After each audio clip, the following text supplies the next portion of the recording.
Hello, dear car enthusiasts, and welcome to the channel. Many people love this model. It's an incredible machine, isn't it?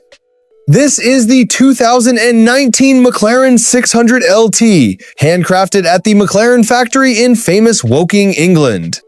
Most people are fans of this car, so let's dive into its features.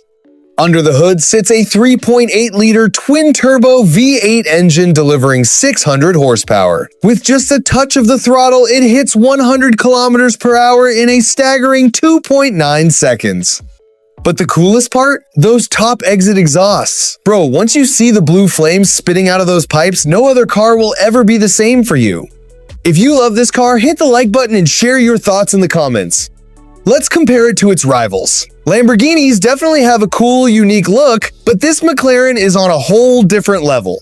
The entire body is made of carbon fiber, making it super light and incredibly sharp through the corners. It runs on 98-octane fuel and consumes about 12 to 15 liters per 100 kilometers. But once you're behind the wheel, the comfort and control make every drop of fuel worth it. Now, what about the price?